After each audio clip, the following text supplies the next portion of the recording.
Hello again, Year 6, Miss Owen here, and welcome back for another topic session. So today we're on to lesson 9 of the ancient Egyptian topic. We've only got one more session after this. And today we're looking at pharaohs and monarchs, a comparative study.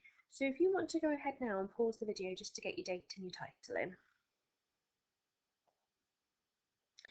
in. Okay, so like I said, we're looking at pharaohs and monarchs. Pharaohs are obviously the Egyptian leadership, the Egyptian kings and queens, and monarchs. Hopefully, you will understand what a monarch is, but we will go through it anyway just to make sure.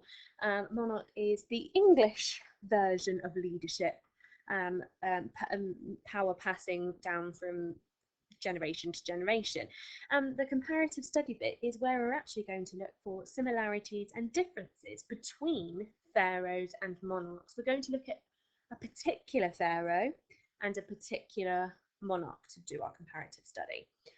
So hence why we've got the learning power of making those links, because we need to make links between the two, looking for similarities and differences, and absorption, because you're going to be taking on a lot of information about this particular pharaoh and particular monarch. So it might be an idea as we go through the video for you to take some notes, because it could be useful. Certain information about Cleopatra, who is the pharaoh we're going to look at, and certain information about Queen Victoria, the monarch, might be useful. And we've touched on this ever so slightly in the last couple of lessons, but we're really going to make an emphasis now on this cultural, political, and religious aspects when we look at points in history. Okay, and today, because we're doing a comparative study, we're going to be comparing the cultural aspects of both the Victorian age and the ancient Egyptian time, the political aspect, so the similarities and differences between Queen Victoria and Cleopatra, and the religious aspect, again, the similarities and differences between the two. Okay. Some of us are going to be using a Venn diagram, which is something you might have come across in maths before. Some of you are going to be just concentrating on one particular aspect. So if you're doing silver, you're going to be concentrating on the political aspect. What's the similarities and differences between Cleopatra and Queen Victoria? And gold are looking at comparisons between the pharaoh and the monarch for all of their political, religious, and cultural aspects. This will become really clear as I go through the lesson, all right? So if you're a little bit unsure about it at the moment, don't panic. Just make sure you watch this video all the way through. You might need to watch it a couple of times just to really understand what it is I'm asking you to do. Okay, let's start with a little bit of total recall, though, to get ourselves back into the swing of it. So one lesson ago, name one ancient Egyptian god. Sort of a bonus question for you, you could have had, is why was a religion important to them? So why was religion important in ancient Egypt? 2 lessons ago, what year did Howard Carter discover King Tut's tomb? And 3 lessons ago, approximately how many years did it take to build the Great Pyramid? So if you go ahead now and pause the video and have a go at those questions.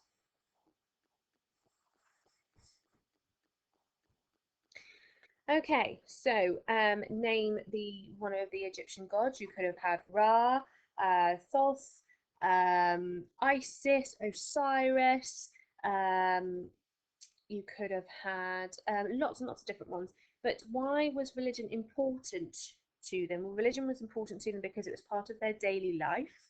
They believed that the gods needed to be obeyed so that they could go to the afterlife. Because that they would be judged when they got to the afterlife by the gods. And they also believed that the gods were the natural elements, and if you didn't worship them, if you didn't respect them, you wouldn't have things such as the sun, the moon, rain, all that kind of things. What year did Howard Carter discover the tomb? It was in 1922. And how many years did it take approximately to build the Great Pyramid? It was about 20 years. Okay, so key vocab for today. Like I said, we're going to be concentrating on the political, cultural, and religious aspects of the pharaohs and our monarch, and we're going to be making those comparisons, those similarities and differences. So political, when we're talking about the political aspect, we're thinking about how they ran the country, what alliances they made. So did they make any friendships with other countries? How they grew the country, and ultimately how they grew their power. So we're going to be looking obviously at Cleopatra's reign as pharaoh, and how what she was like as a politician from a political aspect, but also looking at Queen Victoria and seeing what she was like. The cultural aspect is how they lived, what were their interests, how they entertained themselves. Now, when we're talking about the cultural aspect, we're not just talking about that one person, we're talking about the environment that they were living in as well. And then the religious aspect is what religions did they follow, what god or gods did they worship, all that kind of things. Did they have places of worship? Did they build places to go? All that kind of thing. Okay, and I'm just going to take you back to this slide because you'll notice that I've put cultural, political, and religious aspects in 3 different colours, because as we go through, there are some facts from Cleopatra and Victoria that I've highlighted in a different colour, just to show you which ones are political, which one's cultural, which one's religious. Now, I haven't done that for all of them because that kind of defeats the objective of your task. But I have done a couple of you just to give you an just to make that link to this is about their culture, this is about their religion, or this is about their politics. Okay, so let's just bring up that vocab again, just so you can have a really good look at it, because when we're looking at these 3 aspects, it's important to understand exactly what it is that links to all 3 of those. Okay, right, so like I said, we're looking at pharaohs and we're looking at monarchs, but it's really important to understand actually what were they and who they were. Okay, so pharaohs were kings and queens of Egypt. Most were men, but there were few famous pharaohs like Nefertiti and Cleopatra, who we're going to look at today. The pharaoh was the most important person in the kingdom, very similar to a monarch. The Egyptians believed that the pharaoh was half man and half god, so that's a little bit of religion coming through there, that actually they believed that their pharaoh, their king or queen, was part god. Um, um, the god half of them was thought to have been taken of Horus, the god of the sky. Oh, sorry, someone's sending me some work. And it was thought to be, after the pharaoh died, they would join the sun and rule over the earth. Okay, so a bit of religion, a bit of culture coming through for the pharaoh side of things. Okay, oh, move on. There we go. So, like I said, there are some important pharaohs that pop up a lot when we're talking about history. We've got Ramesses II, which is a very famous pharaoh, and if you wanted to, you could go off and do a little bit more work, research on him. You've got Thutmose, I think I'm saying that correctly, the third, and again, famous for lots of different reasons. And then if I go on, we're looking, oh, seem to have gone on a bit too far. That's why, because it's down here. And like I said, we're going to be looking at Cleopatra today, who ultimately was the last true pharaoh of Egypt. And she reigned for about 30 years. But like I said, we'll go into a little bit more detail about her as we go through. And then obviously a British monarchy, so the monarch side of things, is when we're looking at our history, the British history. And for today, we're going to be focusing mainly on Queen Victoria, who was the longest reigning monarch in British history until our current Queen Elizabeth, has taken over now in terms of how many years she's reigned over the country. Victoria actually married her cousin Albert, who was German, and that kind of brings in a little bit of the political side of things, because she gained power by marrying Albert, because of where he lived, and building that alliance with another country. But like I said, we'll go into a bit more detail about her as we go through. Okay, so we're going to focus on Cleopatra first, just building up an understanding of who she was, looking through some really key facts about her. Like I said, it might be an idea for you to now start taking notes, because you might want to use that information when it comes to doing your task. Of course, you can go back through the video, but making notes as you go might be a better way to go about it.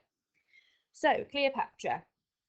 She was born in 69 BC and she died approximately 30 BC. And like we discussed just a minute ago, she was the last true pharaoh of Egypt. The Roman Empire sort of invaded Egypt not long after she died, and ancient Egypt sort of ceased to exist in some ways or another because of the invasions that it was encountering after that.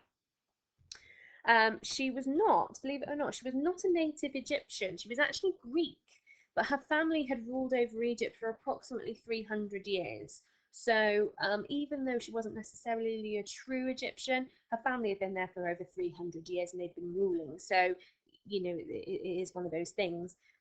She was thought to be very beautiful, and is always described in this way when you look at historical writing, and even when you think about films that have been made about the ancient Egyptians. But historians actually believe this not to be the case. To believe that it was false. She wasn't actually all that pretty. But she demanded people paint her in a particular way, and when she had sculptures made of her, she wanted to make sure that they looked as beautiful as they possibly could do. I think it was more just about conveying herself in a certain way to the rest of the world. So here we go. Like I said, I've added in a bit of colour here. So this one here is in blue, which links to our political aspect. Okay, so Cleopatra was actually incredibly clever. She spoke several different languages, about 9 in total, meaning she could communicate with various other civilizations and build alliances easier.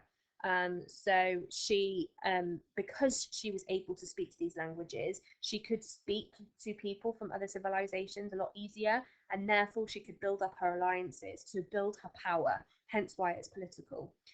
She also wrote 2 books, so she was very, very clever, and she was very well known around the world at this point. She built up a very good relationship with the Romans. Again, this is political. I haven't coloured it in because I want you guys to understand which one, sort of being able to identify the differences between cultural, political, and religious. But she built up a very good relationship with the Romans. She eventually married Mark Antony of Rome. Again, you could go away and do a little bit of research into this if you wanted to, as well as being tied to Julius Caesar, very famous Roman, who actually helped her regain power over Egypt from one of her brothers who did attempt to kill her and take over the leadership of Egypt. So because she built up this really strong alliance with Rome, they actually helped her to regain her title as Pharaoh of Egypt from when her brother tried to take it from her in a sort of a coup, in an invasion. But because of that really strong alliance, she was able to do that quite easily. She was very ambitious. Believe it or not, she married 2 of her younger brothers, but eventually had all her siblings killed so she could rule alone and have no opposition for the throne. I'm wondering whether or not what you think that might be. Do you think that's cultural, political, or religious? And as pharaoh, she could make all the decisions concerning the country, so she didn't really have to run her ideas past anybody. She had the final say, and she could decide what happened with the country. Again, I'm wondering whether or not you can identify as that political, cultural, or religious. A little bit more about Cleopatra. So she was said to be very theatrical. She liked to be entertained. She liked to entertain people. The country, or the temple where she lived, the pharaoh's castle kingdom, was often greeted lots of foreign dignitaries and had people there all the time, putting on performances and things like that. And I've coloured that in red to show that's very cultural, isn't it? That's linking to her culture, the fact that she liked to be entertained and be entertaining. Many of the Egyptian people thought of her as a goddess, so Isis, like I said, that's religious from earlier on, that this half god, half man or woman. It is thought that she died by poisoning herself. I think this is quite theatrical in a sense. It said that she coaxed a poisonous snake to bite her. Again, it can't be proven to an actual fact, because it was too long ago for people to really understand. but that is thought to have said that's what happened. But people loved her as a ruler. Um, the country sort of prospered under her rule, and it was known as the Egyptian Empire, obviously for a reason. When we're talking about a country prospered, a country grew either in power or wealth, or advanced itself in terms of understanding. But people did love her as a ruler. They thought she was very, very good and very good for the country, and the country was sort of not at peace all through her reign, obviously because there were the invasions from her brothers and things like that, but the country did well under her rule. Okay, so again, these are all in purple, sort of linking to the culture because people loved her, the country prospered, and all that kind of thing.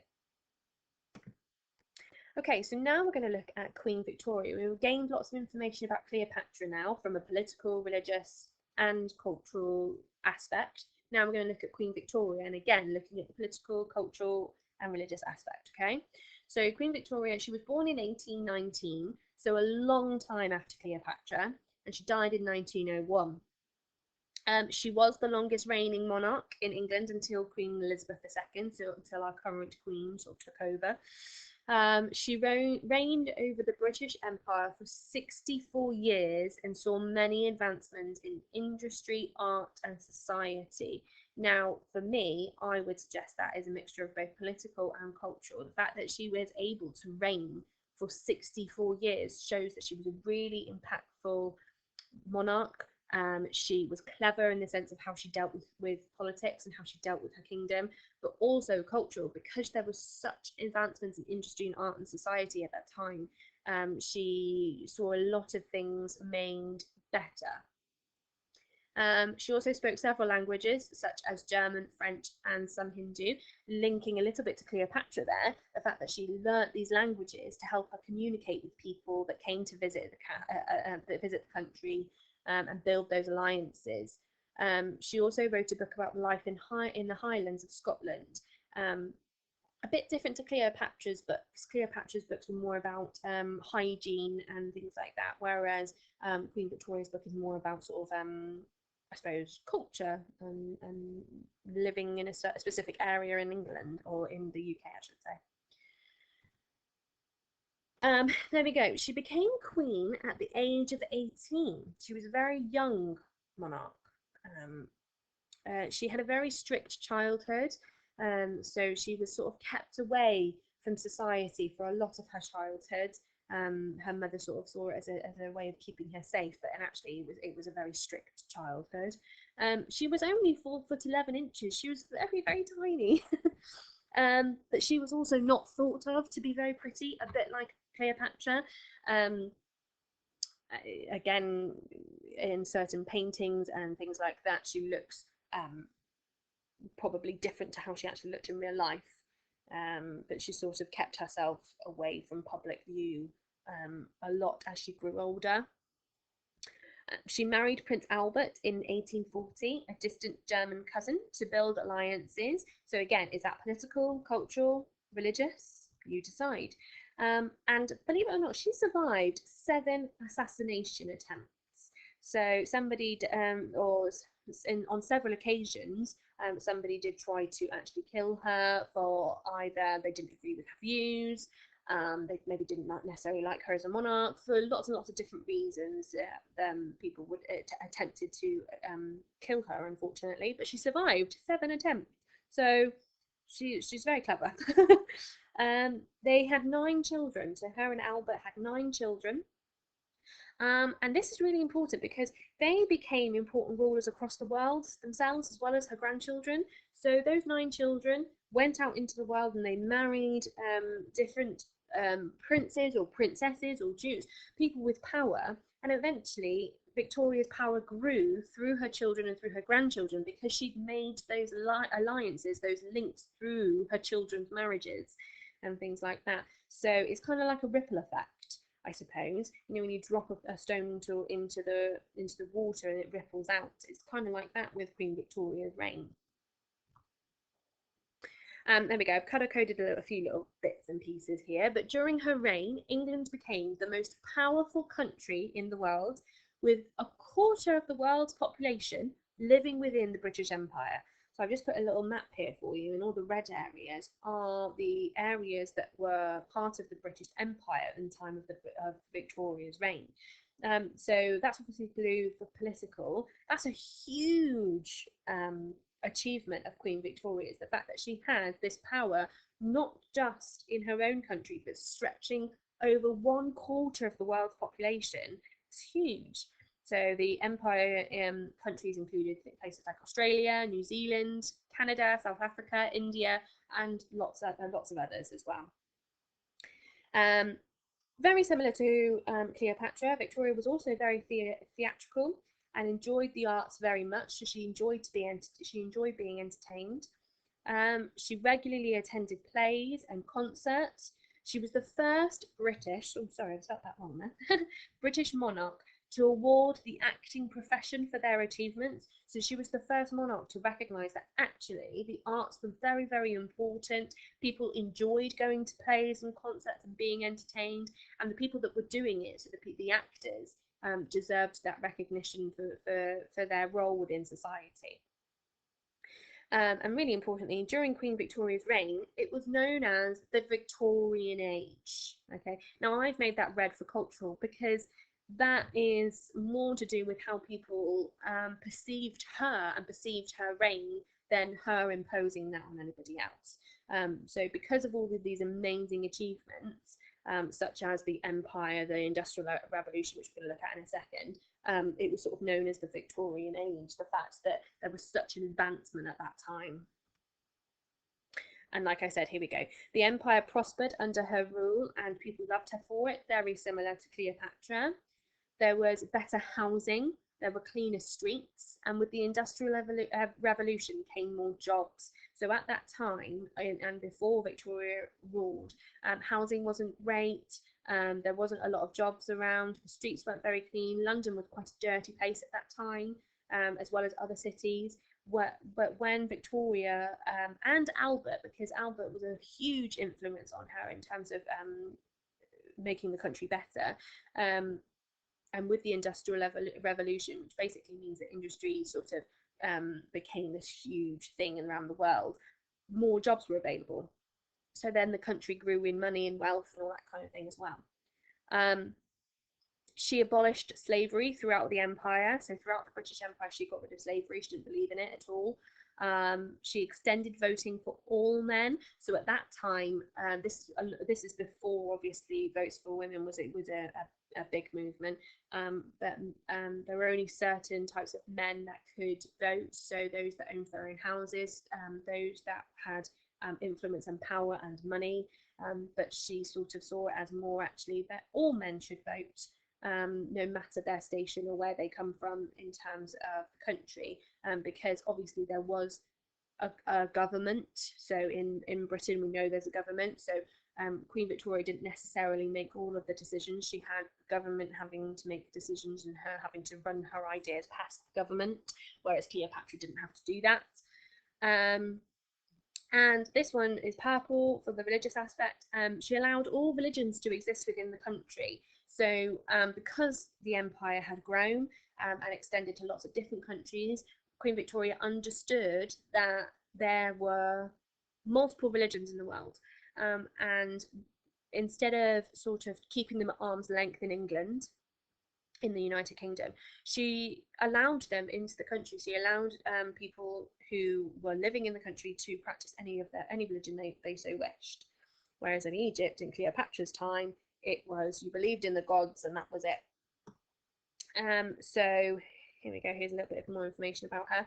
She was, as monarch, known as the head of the Church of England. So she was the head of the church.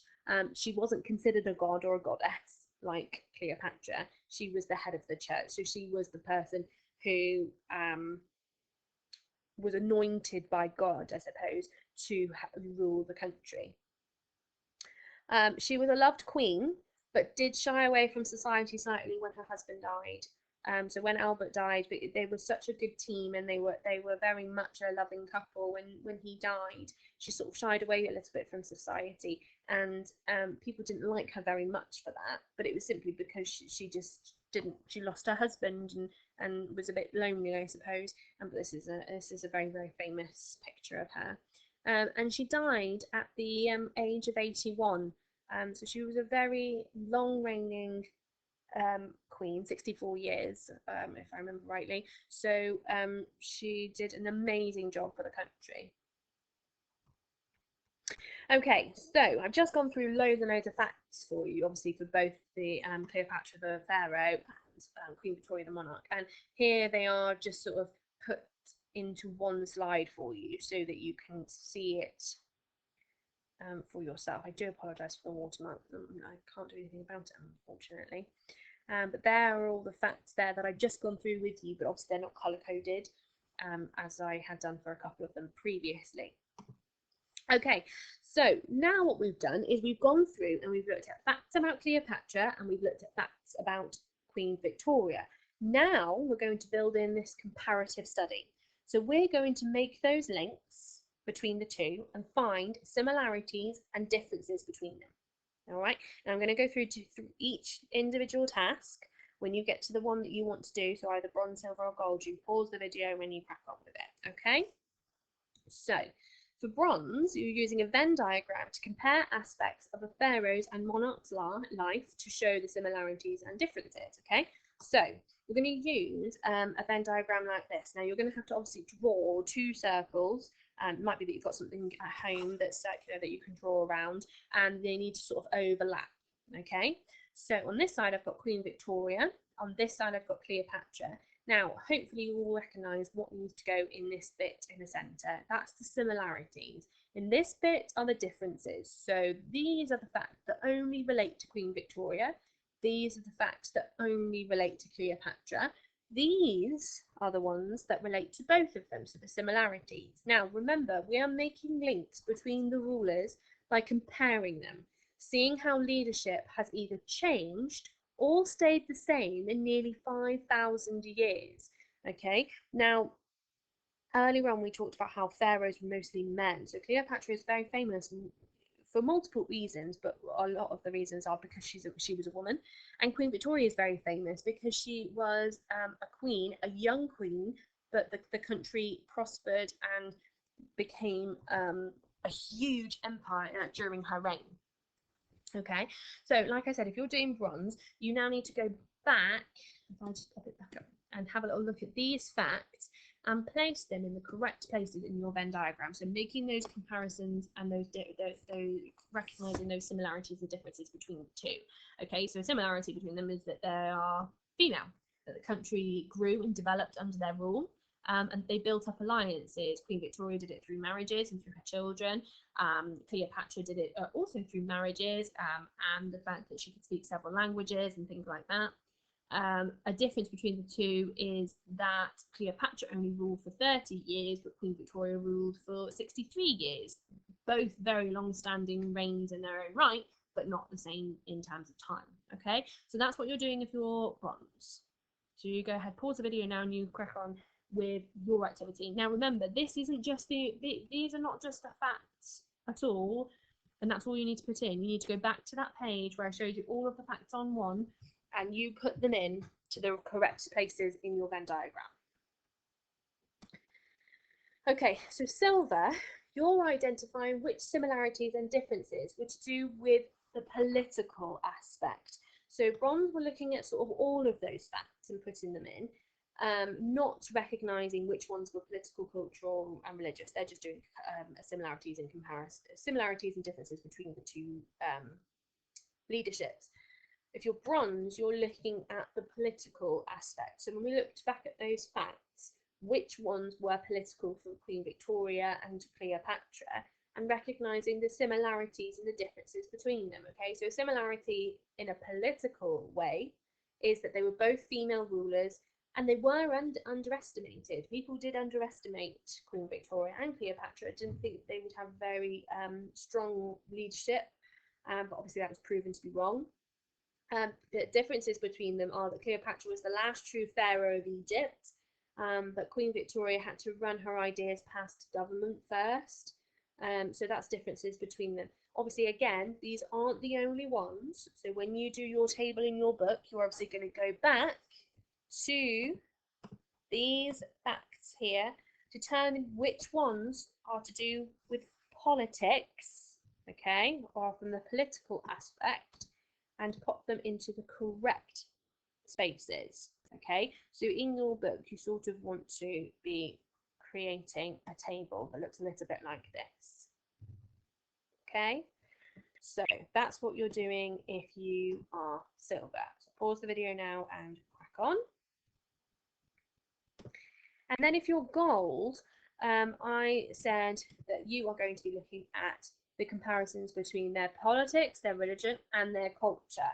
So again, you're going to look back at these facts, determine which ones are to do with politics, which ones are to do with culture, which ones are to do with religion, and you're going to discover the similarities and differences between the two. Okay, this comparative study is very similar to one that we did not long ago about the Galapagos Islands for our unit on Charles Darwin. Okay, so you're sort of going to create 3 tables in a sense, and I'll show you a template in a second just to give you a bit of a rough idea.